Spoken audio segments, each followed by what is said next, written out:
Hey guys, Courtney Adams with Gather with Purpose podcast here. Thanks for joining me today. I hope you are ready to dig in, fill up, and get going. All right, so let's just jump right in here. May is Mental Health Awareness Month, and I'm sure you have seen lots of awareness surrounding the importance of mental health. And let's just be real honest, after this past year, we are going to see a spike in mental health issues. And nobody really should be surprised about that, right? After this past year where lack of connection was praised, isolation was encouraged, and not being a part of a community was encouraged as well, we are going to see some spikes in mental health issues for the foreseeable future from all different generations and ages that currently exist in our world. So with that, I have been pondering, if you will, lots of different aspects of mental health. And I'm just going to say that I am not a trained expert. I am not licensed in any form or fashion to give medical advice. So before you run with that, let's just make that clear.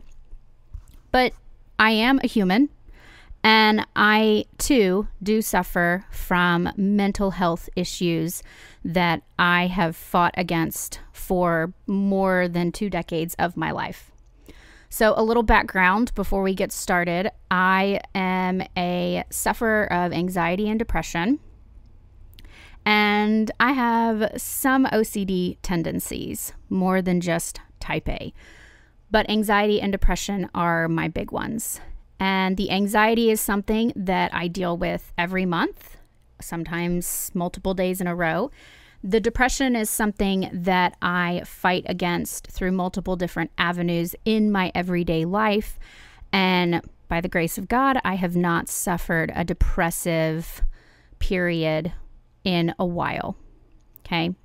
But I do have those in me, and they are something that I have struggled with for a very long time.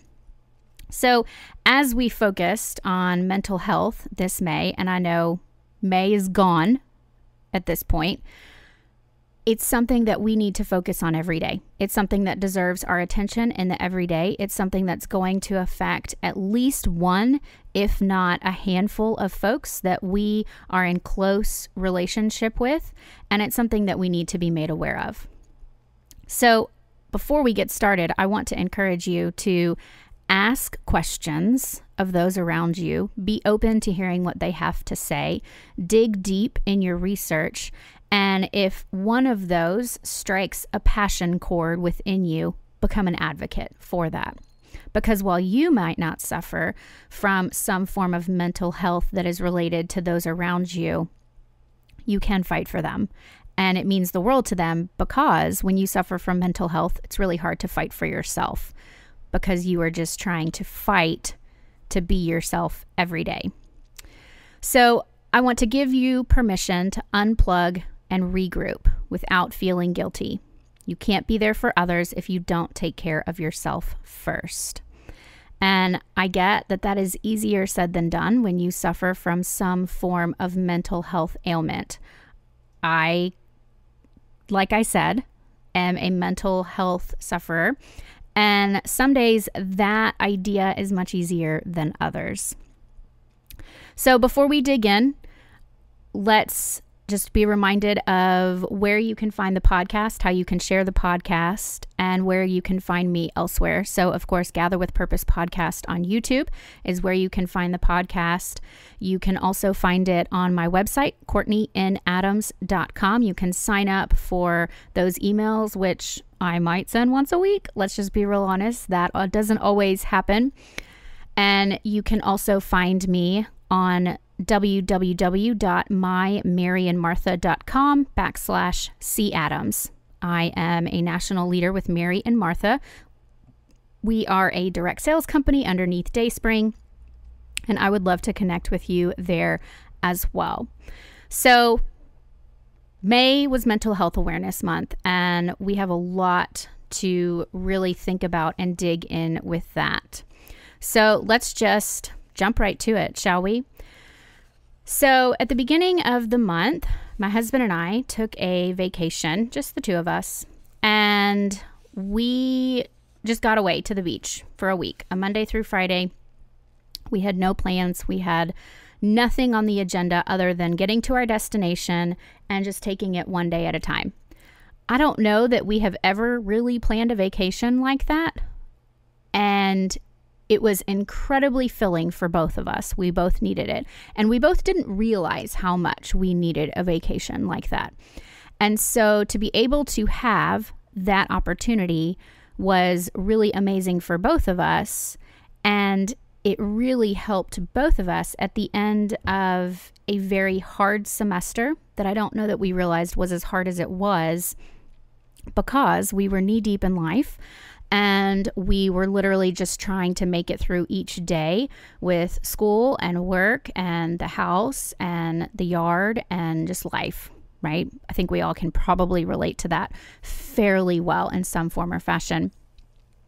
So while we were on our vacation and I'm sitting on the beach and I'm digging into May is Mental Health Awareness Month, and I'm thinking of my friends that suffer from mental health and praying for them and reaching out to them and trying to see how I can help, it got me really thinking about my mental health journey and the things that I have worked really hard at doing to make sure that I am as fit and healthy as possible, not only physically, but mentally and emotionally.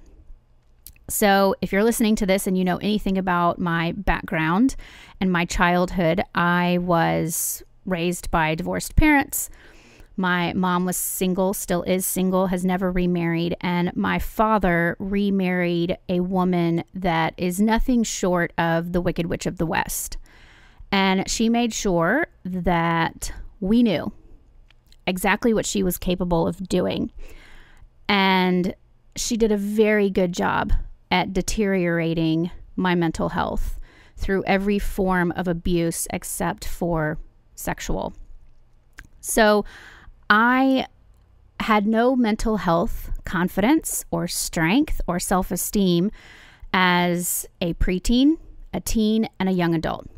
Of course, those are like the ages that we develop all of these really important characteristics to become a successful and productive adult, right? So I had nothing there as a good foundation for a good, healthy mental health. And so I had to figure out how to handle that when I finally was able to break free of that situation and completely cut that area of my life off.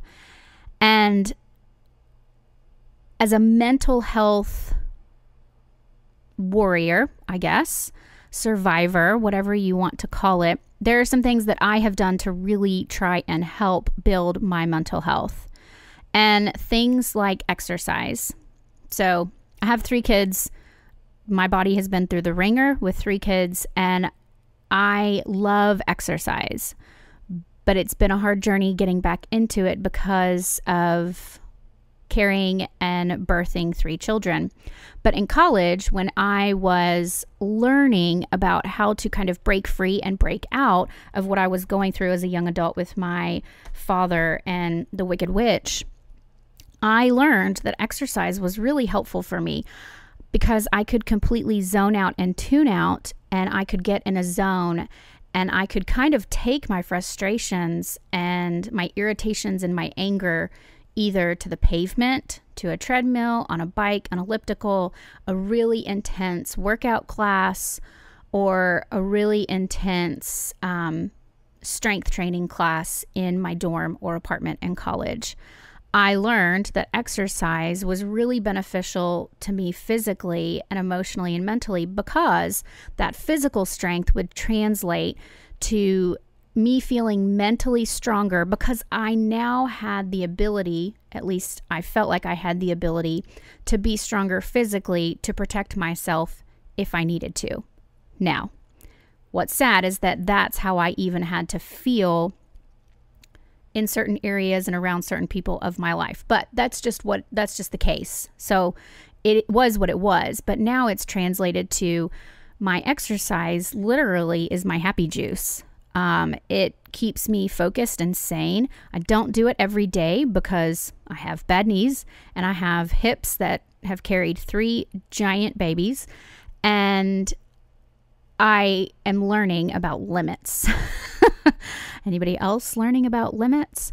I am learning what I should focus on versus what maybe my workaholic, exerciseaholic self wants to do. I'm learning that my knees have boundaries on things, but exercise has been really good for helping me feel stronger. And exercise doesn't have to be intense to help you feel better about yourself. Exercise can be a walk outside, getting some vitamin D, listening to a podcast, an audiobook, listening to nature, listening to absolutely nothing at all, putting in headphones without noise. Have you ever done it? It's lovely. The idea of exercise is to build you physically so that you can then mentally feel stronger in who you are, because you physically are stronger in who you are. Physical, mental, and emotional, it's this beautiful circle, and it all goes around the spiritual. And building one of those is part of the whole circular puzzle. You can't just build one part of it and expect the others to fall in place. It takes you building all of them to really kind of come together. The other thing with building it up is good food.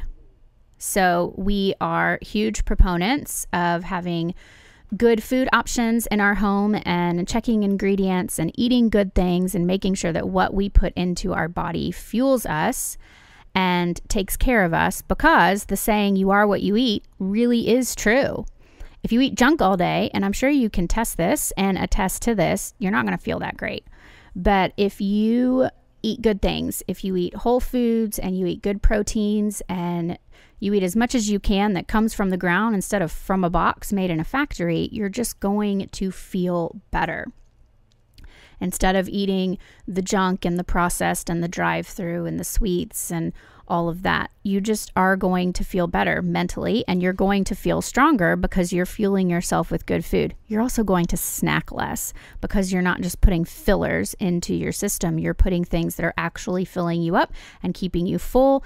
And instead of resorting to that afternoon slump snack, you're going to be good from lunch to dinner. That is really important for your mental health, is taking time for you. And I'm actually going to dive into this a whole lot more in the next podcast. But briefly, we need to make sure that we are allowing ourselves the beauty of time for just us, just like we give our time to everyone else around us. Why are we always last? Why are we always thought of as the last person that needs time in their schedule for themselves?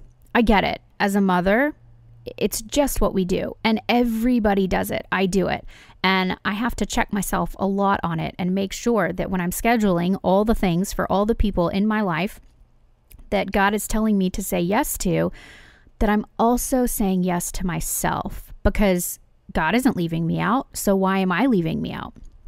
Like I said, I will dive deeper into this because this is something that really struck me while on vacation and has been kind of dwelling inside of me the past couple of weeks. Less tech time. Social media is great if you want to connect with friends and you want to stay updated and see pictures and you want to build relationships and grow a business, whatever the case may be.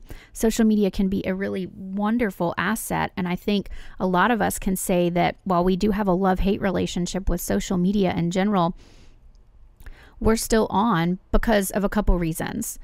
We are either addicted and we don't want to admit that we are and we don't know how to get off, or we really do enjoy what we have built there and we like showing up and being present for that, or we are simply bored. And at this point, it's become a habit.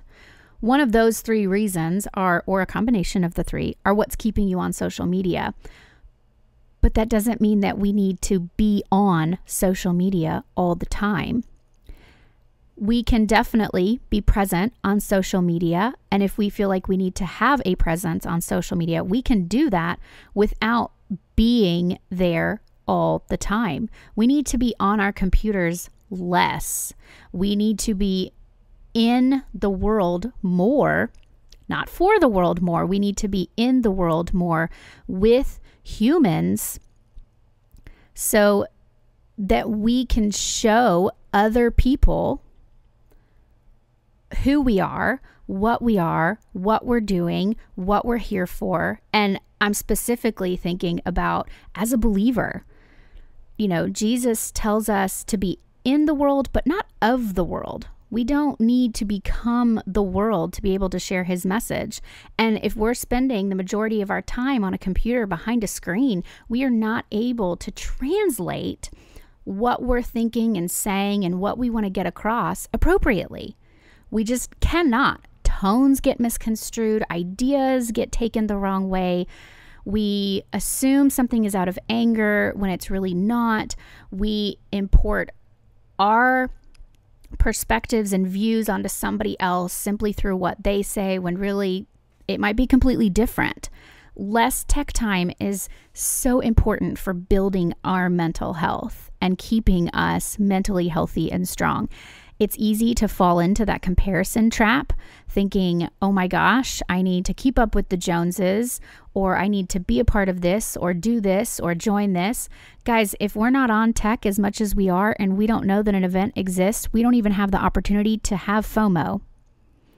So that's where the beauty lies in it. Less time on tech allows us the opportunity to not even know that FOMO is a thing. By the way, I have phobia, fear of being invited, which is something funny that my husband and I created a couple years ago, and we laugh about it every time. So there's also that option as well. So less tech time is so important. Less being present on social media is so important. And I'm also preaching to the choir here, y'all. Like, I get it. I mean, I am not up here on a podium thinking that I am better at this than anybody else. I'm not. We are all doing this together. And I know that there is a whole crowd of folks that are screaming for alternatives and working on bettering themselves through getting off of technology and social media and going back to a more simpler way. And our family fights hard every day and every week to make sure that we have less tech time and that we have more interaction with those that we enjoy spending time with, and being outdoors and getting our natural sunlight and spending time playing outside and going on adventures and unplugging. It's so healthy and good for you, and it really does restore your mental health. With that said, outdoors and grounding. If you've never heard of grounding, and honestly, it's something that I really learned a whole lot about last year when the world decided to shut down. We had just bought a house, and this house had lots of novelty foliage that did nothing for the house or for us. And if you listen to the previous podcast, it's all about homesteading and what we've done with our property. And we decided that we were going to spend that time just pulling up everything, planting things that were going to give us good food. We're going to give us a reason to get outside, to water it and care for it and see it grow and feel accomplished and be proud of ourselves for the fact that we actually kept a plant alive. Can I get an amen on that? Because now, y'all, I have 3 indoor plants and they have all survived. And in fact, they are thriving. Y'all, that is not because of me. That is straight because of Jesus. Okay. Anyways, I learned about grounding, and grounding it's beautiful. Oh my goodness. It's so beautiful. And it's so lovely. So grounding is literally going outside with no socks and shoes on and literally connecting your body to the ground. Okay. So God created everything the way it was supposed to be. He made the soil as such, and he gave us the ability to grow our own food, good food, so that we could feed and fuel ourselves with good food. And grounding is the idea of you going outside, no socks and shoes, and just connecting with his world and earth through having your feet being completely free of anything of this world and just getting in. You can get nutrients from the ground. You can get lots of goodness from spending time in your yard without shoes on and walking around on the ground. And so every day, I spend at least an hour outside watering all the things, weed eating a little bit, moving some things around. I spend at least an hour in the yard, and it is wonderful. It's natural vitamin D. It's connecting to that ground. It's spending time with nature and watching plants grow and seeing the good food come up.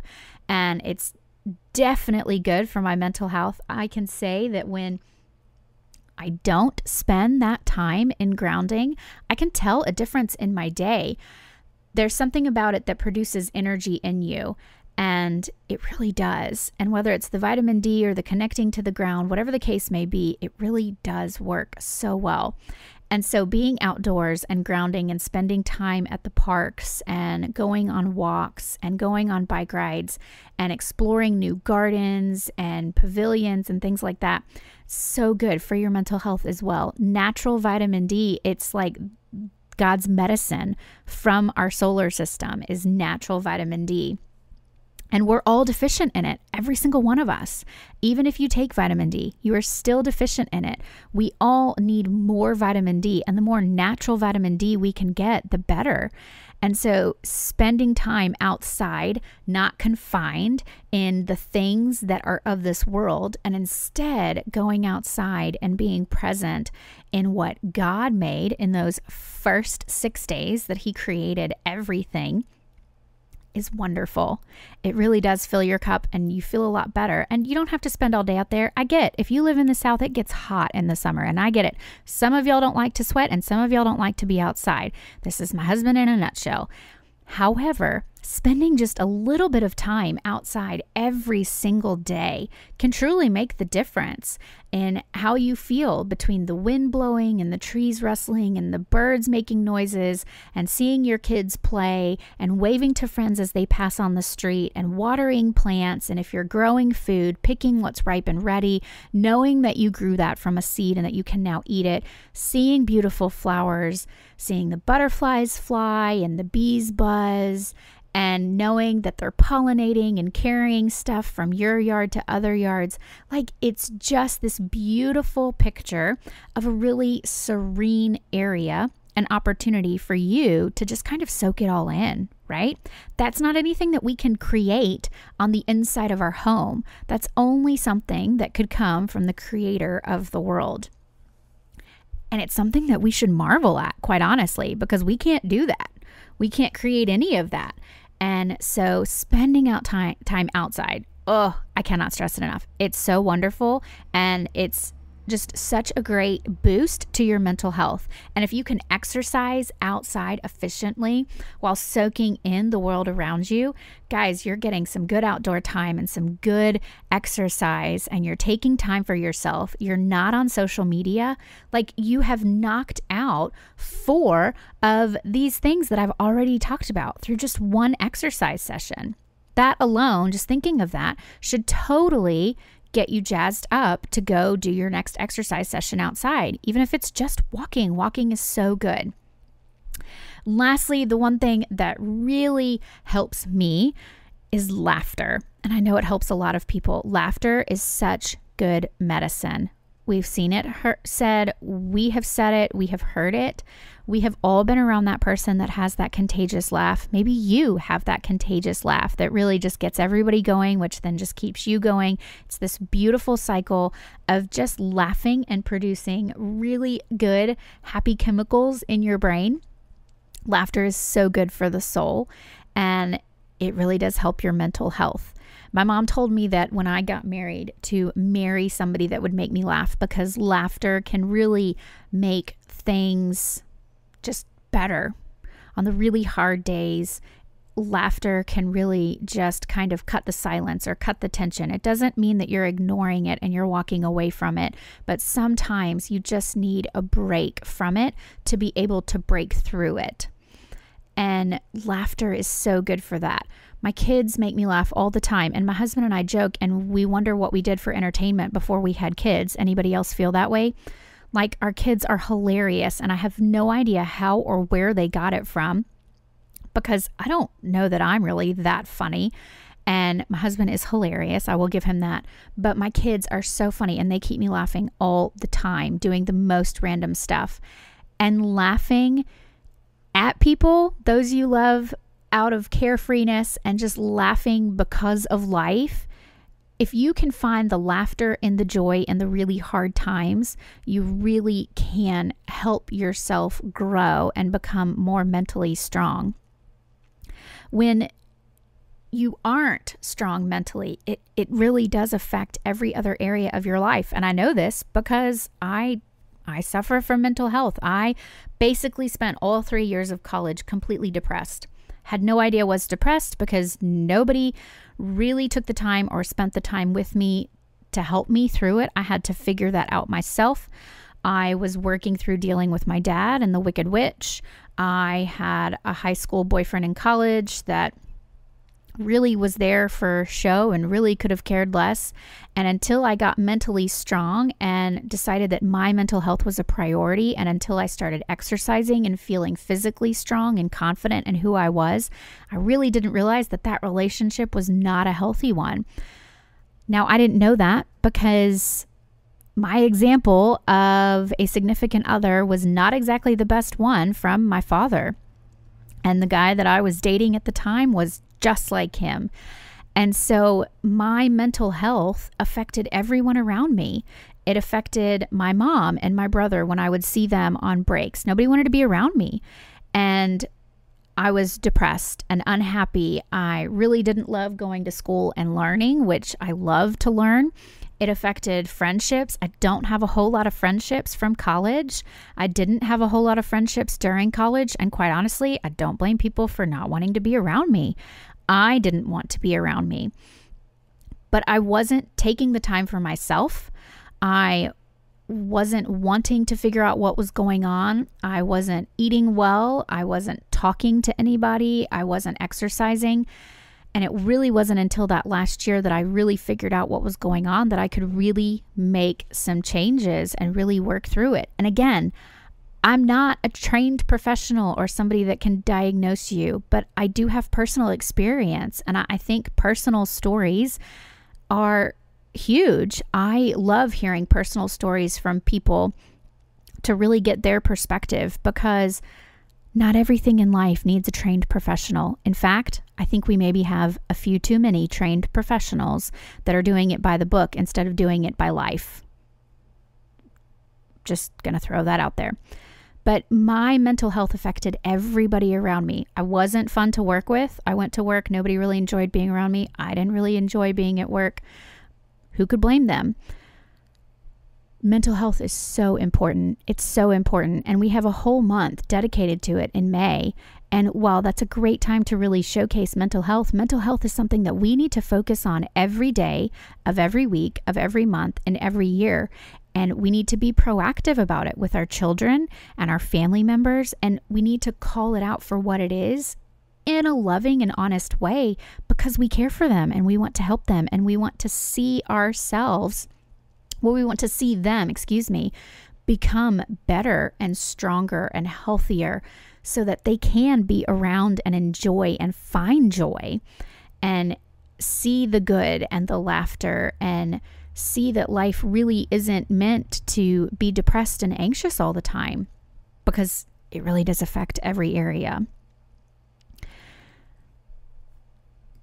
On the altar of culture, for the sole idea of powering through and persevering and being resilient and whatever other adjective you want to use around it, it doesn't do anybody any good. You can tell kids all day long that survived the past year that they persevered and resilient, but that doesn't help them become mentally strong. That doesn't help their mental health. That tells them to push it aside, to push past it, and to just move on because there's no other option. Your mental health is 100% worth you valuing yourself enough to know that you need to do something to help yourself. So I want to challenge each of you guys to figure out some way to build up your mental strength to better yourself, because we've all heard the saying, we can't pour from an empty cup. And really it goes beyond that. Like, that saying is very surface level, which literally there's a cup on a surface and it's empty. However, it's very, I don't know. We cannot pour from an empty cup. That is true. But it's more than that. Like, we can't even help ourselves if we're mentally drained. And so if we allow ourselves to get to the point where we have no mental health whatsoever, and we are in such a low that we aren't feeling things, we don't feel motivated, we are just going through the motions, we feel very negative and down and like nobody cares or is listening or sees us or whatever, how can we expect to be a good example to those around us? For example, our children. We are raising adults.